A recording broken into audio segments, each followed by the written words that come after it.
Hi friends, నేను సంతోష్ కుమార్. ఈ video AP 10th class new NCERT mathematics text book నుండి third chapter pair of linear equations in 2 వేరియబుల్స్గా నుండి 12th video. అయితే ఈ వీడియోలో మన టాపిక్ వచ్చేసరికి ఎక్సైజ్ 3.2 నుండి థర్డ్ ప్రాబ్లంలో ఉన్న ఫస్ట్ 3 ప్రాబ్లమ్స్ అయితే కంప్లీట్ చేసుకుందామండి.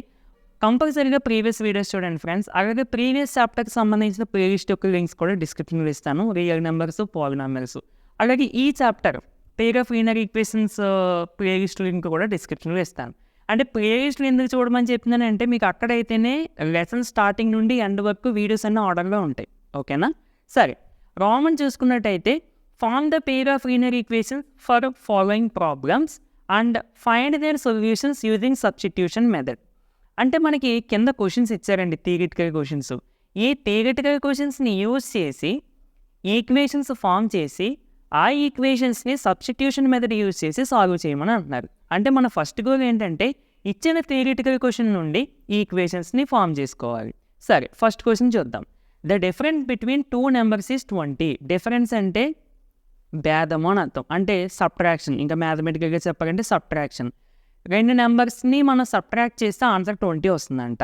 అండ్ ఇంకొక ఏంటంటే 1 number is 3 times the other. అంటే నీకు ఒక నెంబర్ కావాలంటే ఇంకొక నెంబర్ని 3తో ఇంటూ చేస్తే వస్తుందంట. ఓకేనా? అయితే ఆ 2 నెంబర్స్ ఏంటి అని అంటున్నాడు. థియరిటికల్ ప్రాబ్లమ్స్లో మనకి ఏవైతే తెలియవో వాటిని వేరియబుల్స్తో రీప్లేస్ చేసుకోవాలి. ఇక్కడ 2 నెంబర్స్ ఉంటాయని మనకు క్లారిటీ ఉంది, కానీ ఆ 2 మనం ఫైండ్ అవుట్ చేయాలి. కాబట్టి let the largest number equal to x అని అనుకుంటున్నాను, smallest number equal to y అని అనుకుంటున్నాను. అయితే మీకు ఇక్కడ డౌట్ రావచ్చు, ఈ వర్డ్స్ లార్జెస్ట్, స్మాలెస్ట్ అనేవి ఎందుకు యూజ్ చేశారు అంటే ఇక్కడ మనకి 2 నెంబర్స్ ఉంటాయని ఒక క్లారిటీ వచ్చింది. అయితే 2 ఈక్వల్ నెంబర్స్ అయితే కాదు కదా, అవునా కదా? ఒకవేళ ఈక్వల్ అయితే సబ్ట్రాక్షన్ చేసినప్పుడు ఆన్సర్ 0 రావాలి కదా. 20 వస్తుందంటే కంపల్సరీగా 2 ఈక్వల్ అయితే కాదు, ఒకటి పెద్దది ఉండాలి, ఒకటి చిన్నది ఉండాలి. అంటే 2 వేరు నెంబర్స్. వేరు నెంబర్స్ అని అంటే అర్థం ఏంటి? కంపల్సరీగా ఒకటి పెద్దది ఉండాలి, ఒకటి చిన్నది ఉండాలి, అవునా కదా? అందుకనే నేను డైరెక్ట్గా పెద్ద నెంబర్ ఎక్స్ అని, చిన్న నెంబర్ వై అని అనుకుంటున్నాను. సో ఇక్కడ డిఫరెన్స్ అంటే ఎప్పుడైనా సరే డిఫరెన్స్ అని అన్నప్పుడు లార్జెస్ట్ వాల్యూ గురించి స్మాలెస్ట్ వాల్యూ మాత్రమే మనం సబ్ట్రాక్షన్ చేయాలి. సో ఇక్కడ ఉన్న largest value x minus y, అంటే డిఫరెన్స్ ఈజ్ 20 అన్నాడు కదా, కాబట్టి x minus y equal to 20. అలాగే ఇంకొక ఇచ్చారు 1 number is 3 times the other అని అన్నారు. అంటే ఒక నెంబర్ కావాలి అంటే వేరొక నెంబర్ని 3తో ఇంటూ చేయని అంటున్నాడు. అంటే అర్థం ఏంటి? ఇప్పుడు నాకు ఒక నెంబర్ కావాలి అంటే వేరే నెంబర్ని, అంటే సెకండ్ నెంబర్ని 3తో ఇంటూ చేయమని అంటున్నాడు. అయితే ఇక్కడ ఫస్ట్ సెకండ్ అనేది మనం ఎలా తీసుకోవాలి? ఇక్కడే నెంబర్ వస్తుంది, ఇక్కడే నెంబర్ వస్తుంది అంటే జనరల్గా ఇప్పుడు ఇది పెద్ద వాల్యూ, ఇది లార్జ్ వాల్యూ అవ్వాలి కంపల్సరీగా. ఎందుకంటే 3తో ఒక నెంబర్ని ఇంటూ చేస్తే ఆన్సర్కి ఇది వస్తుంది. అంటే దీనికన్నా ఇది పెద్దది. అర్థమైంది కదండి? ఇప్పుడు 2, 8 తీసుకున్నామండి. ఈ రెండింటిలో జనరల్గా మీ 8 పెద్దని మనకు తెలుసు. అంటే ఇక్కడ ఈ 2ని 4తో ఇంటూ చేస్తే ఆన్సర్ 8 వస్తుంది. అంటే ఇప్పుడు ఇనీషియల్గా 2 పెద్దదే, 8 పెద్దదే అంటే 8 పెద్దని మనం చెప్పేసాము. బట్ ఇక్కడ దీనికి మీరు కనెక్షన్ చూసుకుంటే ఈ చిన్న నెంబర్ని ఇంకొక నెంబర్తో ఇంటూ చేస్తే పెద్ద నెంబర్ వచ్చింది. ఇప్పుడు ఇదే కాన్సెప్ట్ ఇక్కడ అప్లై చేయండి. ఇది చిన్న నెంబర్, ఈ చిన్న నెంబర్ని వేరొక నెంబర్తో ఇంటూ చేస్తే పెద్ద నెంబర్ వస్తుంది. అంటే కంపల్సరీగా this is the largest number, this is the smallest number. ఓకేనా? సో నేను ఇక్కడ అదే రాశాను. That is largest number is 3 times the smallest number. Largest number అంటే ఎక్స్, ఈజ్ అంటే ఈక్వల్, 3 times అంటే 3తో ఇంటూ చేయాలి. దేన్ని ఇంటూ చేయాలి? స్మాలెస్ట్ నెంబర్ని. స్మాలెస్ట్ నెంబర్ అంటే వై. సరిపోయింది కదండి, అంతే. మనం ఇంకా డైరెక్ట్గా సాల్వ్ చేయాల్సిన అవసరం కూడా లేదు, చాలా ఈజీగా వచ్చేస్తుంది. ఇక్కడ చూడండి, డైరెక్ట్గా ఎక్స్ ఈక్వల్ టు 3y అనే మన క్లూ ఉంది. So put x is equal to 3y in equation 1. Equation 1 ఏంటనేది పక్కన రాయండి. ఏంటి? X minus y equal to 20. ఇప్పుడు ఈ ఎక్స్ ప్లేస్లో 3y సబ్స్టిట్యూట్ చేసేయండి ఈ ఎక్స్ ప్లేస్లో. So 3y minus y equal to 20. 3y minus y అంటే ఎంతండి? 2y equal to 20. వైని 2 ఇంటూ చేస్తే నెక్స్ట్ ట్రాన్స్ఫర్ చేస్తే డివైడ్ చేస్తే 20/2 అంటే y ఈజ్ ఈక్వల్ టు 10. మళ్ళీ మనకి ఎక్స్ కావాలి కదా. సో దానికోసం ఈ y వాల్యూ తీసుకెళ్ళి ఇక్కడ సబ్స్టిట్యూట్ చేసేయండి. అంటే put y is equal to 10 in equation 2. Equation 2 అంటే ఇదే కదండి. సో ఇది ఒకసారి రాయండి. ఈక్వేషన్ 2 అంటే ఏంటన్నది y ప్లస్లో 10 వేసేసి 3 × 10 30. So x is equal to 30, y is equal to 10. ఇక్కడ x అంటే లార్జెస్ట్ నెంబర్, అదే మనకి 30 స్మాలెస్ట్ నెంబర్, అదే మనకి y. ఓకేనా? ఫ్రెండ్స్ ఒక చిన్న మిస్టేక్ అండి, సారీ దీనికి. ఇది యాక్చువల్గా 26. ఓకేనా, ప్రాసెస్ ఏమీ చేంజ్ చేయదండి, జస్ట్ చిన్న చిన్న చేంజెస్ అంతే. ఈ 20 ప్లేస్లో 26 వస్తుంది అంతే. ఓకేనా, ఇక్కడ 26, ఇక్కడ 26 కదా, ఇది 26, ఇది కూడా 26. 2y = 26 అంటే ఇక్కడ 26/2 అంటే ఎంతండి, 26/2 అంటే 13. So y = 13. ఇప్పుడు మళ్ళీ ఇక్కడ y = 13 కదా, put y = 13 in equation 2. So 3 × 13 అంటే ఎంతండి, 39. So x = 39, y = 13. So the numbers are 39 and 13. అంటే ఇది నేను 0 కింద అనుకున్నాను, సో కొంచెం చేంజ్ చేసుకోండి. సెకండ్ ప్రాబ్లమ్ ఇది చాలా చాలా ఇంపార్టెంట్ అండి, జాగ్రత్త చూడండి. The larger of the two supplementary angles exceeds the smaller by 18 degrees, find them. అంటే ఇక్కడ మనకి 2 సప్లిమెంటరీ యాంగిల్స్ ఉన్నాయంట. ఆ 2 సప్లిమెంటరీ యాంగిల్స్లో పెద్ద యాంగిల్ అనేది చిన్న యాంగిల్ కంటే 18 degrees ఎక్కువ. అయితే ఆ 2 యాంగిల్స్ ఏంటి అని అంటున్నారు. ఓకేనా, ఆన్సర్ చూడండి, మీకు ఇంకా క్లారిటీగా అర్థమవుతుంది. ఫస్ట్ ఇక్కడ 2 యాంగిల్స్ మనం ఫైండ్ అవుట్ చేయాలి. 2 కంపల్సరీగా డిఫరెంట్ యాంగిల్స్ అవ్వాలి కదా, అవునా కదా. ఇక్కడ ఈక్వల్ అయ్యే ఛాన్సే లేదు, ఎందుకంటే ఇక్కడ క్వశ్చన్లోనే లార్జర్ స్మాలర్ అనే వర్డ్ యూజ్ చేశాడు. కాబట్టి నేను ఇక్కడ లార్జర్ యాంగిల్ని ఎక్స్ అని అనుకుంటున్నాను, స్మాలర్ యాంగిల్ని వై అని అనుకుంటున్నాను.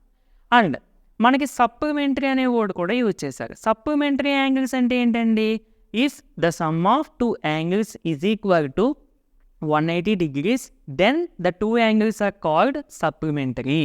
అంటే మనకి ఇచ్చిన 2 యాంగిల్స్ని కలిపితే కంపల్సరీగా ఎంత వస్తుంది, 180 degrees. ఇక్కడ అదే రాసింది చూడండి, sum of 2 angles is equal to 180. That means x + y is equal to 180 degrees. So that is the equation 1. And second clue is larger of 2 supplementary angles exceeds the smaller by 18. Exceeds means అధిగమించు, అంతకన్నా ఎక్కువ అని అర్థం అన్నమాట. ఓకేనా, so larger angle exceeds smaller by 18, ఇదే కదండి క్వశ్చన్లు ఇస్తా. అంటే దీని అర్థం ఏంటంటే larger angle is 18 degrees more than the smaller angle. అంటే స్మాలర్ యాంగిల్ కంటే 18 degrees ఎక్కువ ఏది, లార్జర్ యాంగిల్. సో చూడండి, లార్జర్ యాంగిల్ అంటే ఎక్స్, ఈజ్ అంటే ఈక్వల్ టు 18 మోర్. 18 మోర్ అంటే ప్లస్ చేయాలి, 18 లెస్ అంటే మైనస్ చేయాలి. సో మా ప్లస్ చేయాలి, దేనికి ప్లస్ చేయాలి, స్మాలర్ యాంగిల్కి. స్మాలర్ యాంగిల్ అంటే ఏంటి, వై, కాబట్టి x = y + 18 degrees. సో డైరెక్ట్గా మనకి వేరియబుల్ వాల్యూ వచ్చేసింది కాబట్టి put x = y + 18 degrees in equation 1. Equation 1 అంటే ఇది. సో x ప్లేస్లో y + 18 degrees కాస్తానండి. y + y అంటే 2y, 18 అటు సైడ్ ట్రాన్స్పోజ్ చేస్తే -18. సో y + y 2y, 18 అటు సైడ్ ట్రాన్స్పోజ్ చేసేయండి. 180 degrees -18 అంటే 162. 2y = 162, వైని 2 ఇంటూ చేస్తుంది, అటు సైడ్ ట్రాన్స్పోజ్ చేస్తే డివైడ్ చేస్తుంది. 162/2 అంటే 2 టేబుల్లో 16 8 times cancel, 2 1s are 2. So టోటల్గా y = 81 degrees. ఇప్పుడు మనకి x కూడా కావాలి కదా, so put y = 81 degrees in equation 2. Equation 1లో సబ్స్టిట్యూట్ చేసినా పర్లేదు, ఈక్వేషన్ 2 అయినా పర్లేదు. సో ఈక్వేషన్ 2 ఏంటండి, x = y + 18. సో y అంటే 81 degrees, 81 + 18 degrees అంటే 99 degrees. దేర్ఫోర్ 2 యాంగిల్స్ ఏంటి, ఒకటేమో 99 degrees, ఒకటేమో 81 degrees. Next third question. The coach of a cricket team buys 7 bats and 6 balls for 3,800 rupees. Later she buys 3 bats and 5 balls for 1,750 rupees. Find the cost of each bat and each ball. Coach 7 బ్యాట్లు, 7 bats అలాగే 6 balls కలిపి 3,800 rupees కొన్నారంట. తర్వాత మళ్ళీ 3 bats 5 balls కలిపి 1,750 rupees కొన్నారంట. అయితే మనం ఒక్కొక్క bat cost ఎంత పడుతుంది, ఒక్కొక్క బాల్ కాస్ట్ ఎంత పడుతుంది అనేది మనం ఫైండ్ అవుట్ చేయాలి. సో మనకి ఈచ్ బ్యాట్ కాస్ట్ తెలియదు, ఈచ్ బాల్ కాస్ట్ కూడా తెలియదు, వాటిని వేరియబుల్స్తో డెనోట్ చేసుకుంటాం. అందుకోసం let cost of each bat equal to x, cost of each ball equal to y. ఇక్కడ ఫస్ట్ క్లూ అప్లై చేస్తే 7 bats and 6 balls 3,800 rupees కొన్నారు. ఇప్పుడు ఒక్క బ్యాట్ కాస్ట్ ఎక్స్ రూపీస్, లేదంటే ఎక్స్ పక్కన పెట్టండి, ఒక్క బ్యాట్ కాస్ట్ ఫర్ సపోజ్ 1000 అని అనుకుందాం జస్ట్. అప్పుడు 7 bats కాస్ట్ ఎంత అవుతుందండి అంటే మనం ఏం చేస్తాము, ఒక్క బ్యాట్ 1000, 7 బ్యాట్స్ అంటే 7 ఇంటూ 1000 అని అర్థం. 7 ఇంటూ 1000 అంటే 7000 అంతే కదా. ఇక్కడ ఏమనుకున్నాం, ఒక్క బ్యాట్ కాస్ట్ ఎక్స్ అని అనుకున్నాం. మరి 7 బ్యాట్స్ కాస్ట్ అంటే ఎంత అవుతుందండి, 7 ఇంటూ ఎక్స్. ఇదిగో 7 బ్యాట్స్ కాస్ట్ అంటే 7x అండ్ అంటే 7 బ్యాట్స్ మరియు 6 బాల్స్ కలిపి 3800. కలిపి మీన్స్ ప్లస్ 6 బాల్స్, ఒక్క బాల్ కాస్ట్ వై అంటే 6 బాల్స్ కాస్ట్ ఏమవుతుందండి 6 ఇంటూ వై. సో ఇదిగో 6y ఈక్వల్ టు 3800. అలాగే ఇంకొకగా అప్లై చేసేస్తే 3 బ్యాట్స్ అండ్ 5 బాల్స్ కాస్ట్స్ 1750. అంటే 3 బ్యాట్స్ అంటే ఒక బ్యాట్ ఎక్స్, 3 బ్యాట్స్ అంటే 3x ప్లస్ 5 బాల్స్ అంటే ఒక బాల్ వై, 5 బాల్స్ అంటే 5 ఇంటూ వై ఈక్వల్ టు 1750. ఇప్పుడు వీటిని మనం సబ్స్టిట్యూషన్ మెథడ్ యూజ్ చేసి సాల్వ్ చేయాలి. చాలా జాగ్రత్తగా చూడండి, ఇవి కొంచెం పెద్దవి కదా. ఇక్కడ సబ్స్టిట్యూషన్ మెథడ్లో మనం ఫస్ట్ ఏం సెలెక్ట్ చేసుకోవాలండి, ఎక్స్ రెండు ఈక్వేషన్స్లో ఏవైతే చిన్న కోఎఫిషియెంట్స్ ఉన్నాయో ఆ ఈక్వేషన్ మనం సెలెక్ట్ చేసుకోవాలి.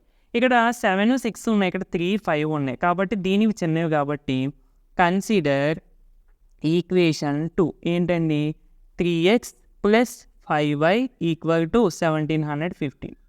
సో ఇక్కడ మళ్ళీ మనం సెలెక్ట్ చేసుకున్న తర్వాత ఈ y కోఎఫిషియెంట్ చిన్నదా x కోఎఫిషియెంట్ చిన్నదా చూసుకుంటాం.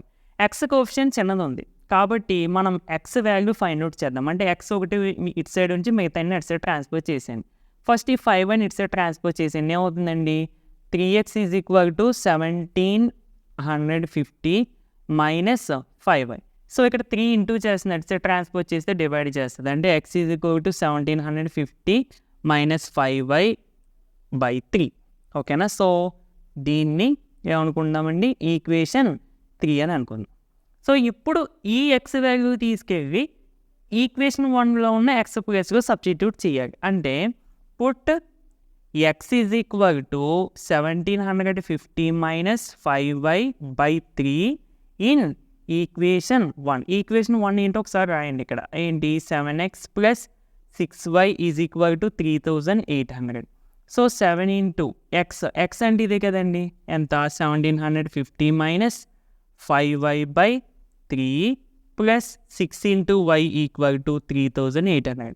ఇక్కడ అన్ని బాగానే ఉన్నాయి కానీ ఇక్కడ ఒకటి 3 ఉంది. సో దానికోసం మనం ఏం చేద్దామంటే మొత్తం ఈక్వేషన్ మొత్తాన్ని కూడా 3తో ఇంటూ చేసేద్దామండి. అంటే 3 into 7 into 1750 minus 5y by 3 plus 6y equal to 3 into 3800. అంటే ఈక్వేషన్ మొత్తాన్ని ఇటు సైడ్ ఉన్న వాల్యూని 3తో ఇంటూ చేశాను, అలాగే ఇటు సైడ్ ఉన్న వాల్యూని కూడా 3తో ఇంటూ చేశాను. ఇప్పుడు 3తో దీన్ని ఇంటూ చేసేస్తే ఫస్ట్ దీంతో దీన్ని ఇంటూ చేసినప్పుడు ఈ 3 క్యాన్సిల్ అయిపోతాయి. అంటే అప్పుడు ఏం మిగులుతుందండి 7 ఇంటూ 1750 మైనస్ 5y. నెక్స్ట్ 3తో దీన్ని ఇంటూ చేస్తే 3 ఇంటూ 6 18y ఈక్వల్ టు 3తో దీన్ని ఇంటూ చేసాను 0 0 3 8 24 3 3 9 10 11. ఓకేనా. సో ఇప్పుడు మనం ఇంకా దాన్ని ఫర్దర్గా సింప్లిఫై చేద్దాము. ఓకే ఫ్రెండ్స్, ఇక్కడ మనము ఫర్దర్గా ఇక్కడ నుంచి కదండి 7 ఇంటూ ఈ వాల్యూ ఇంటూ చేస్తే ఇది వస్తుంది. 7 ఇంటూ 5y అంటే మైనస్ 35y మైనస్ ఉంది కాబట్టి ప్లస్ 18y ఈక్వల్ టు 11,400 దీన్ని ఇంటూ చేస్తే నెక్స్ట్ మనకి y వాల్యూ ఇంక వచ్చేస్తుంది. ఈ కాన్స్టెంట్ ఉంది కదండి దీన్ని అటు సైడ్ ట్రాన్స్పోర్ట్ చేసేయండి. ఏమవుతుందండి ప్లస్ వాల్యూ అటు సైడ్కి వెళ్ళిపోతే మైనస్, ఇక్కడ మైనస్ 35y ప్లస్ 18y. అంటే మనము 35లో నుండి 18 తీసేస్తే ఇంకా మీకు అంటే పెద్ద నెంబర్ ముందు మైనస్ ఉంది కాబట్టి మనకు ఆన్సర్ మైనస్ 17 వస్తుంది. మైనస్ 17y ఈక్వల్ టు దీన్ని సబ్ట్రాక్ట్ చేస్తే 850 వస్తుంది, minus 850. So both sides minus cancel. 17y equal to 850, y equal to 17 ఇటు సైడ్కి ట్రాన్స్ఫర్ చేస్తే డివైడ్ చేస్తుంది కదండి. సో టోటల్గా మనకి మీరు డివిజన్ చేసుకుంటే y ఈజ్ ఈక్వల్ టు 50 వస్తుంది. ఇప్పుడు ఈ y ఈజ్ ఈక్వల్ టు 50ని మీరు యూజ్ చేసి ఎక్స్ వాల్యూ ఫైండ్ అవుట్ చేయాల్సి ఉంటుంది. సో ఇక్కడ వరకు దీని కింద ఇది నోట్ చేసుకోండి. ఓకేనా. దీని తర్వాత ఇప్పుడు నేను చెప్పేది నోట్ చేసుకోండి. ఇప్పుడు మనకి ఎక్స్ వాల్యూ ఎలా వస్తుందండి, put y is equal to 50 in equation 3. Equation 3 అంటే ఇది ఏంటి, ఈక్వేషన్ 3 అంటే x is equal to 1750 minus 5y by 3. So x is equal to 1750 minus 5 into 50 by 3 that is equal to 1750 minus 550 5 5 ఎంతండి 250/3. So 1750 250 ఎంత చూడండి 0 0 7 2 తీస్తే 5 1500. సో 1500/3 అంటే 150 అంతే కదండి. ఇది 5 టైమ్స్ సారీ 5 టైమ్స్ క్యాన్సిల్ పక్కన 2 జీరోస్ అంటే x ఈజ్ ఈక్వల్ టు 500. ఇప్పుడు therefore x is equal to 500 and y is equal to 50. అంటే x అంటే మనకి ఏంటి కాస్ట్ ఆఫ్ ఈచ్ బ్యాట్, మీరు అదే రాయాలి. therefore cost of each bat equal to 500 లేదా ఇలా పెట్టండి rupees symbol 500 and cost of each ball is equal to 50. ఇక్కడ ఎలా పెట్టానండి పైన కింద సేమ్ రాయమండి కాస్ట్ ఆఫ్ ఈచ్ బాల్ అని. ఓకేనా ఫ్రెండ్స్? సో ఇది ఫ్రెండ్స్, వీడియో నచ్చితే తప్పకుండా లైక్ చేయండి. ఇలాంటి మరిన్ని వీడియోస్ కోసం మన ఛానల్ని సబ్స్క్రైబ్ చేసుకుని డైలీ ఫాలో అవడానికి అయితే ట్రై చేయండి. నెక్స్ట్ వీడియోలో మళ్ళీ కలుద్దామండి. Thank you for watching.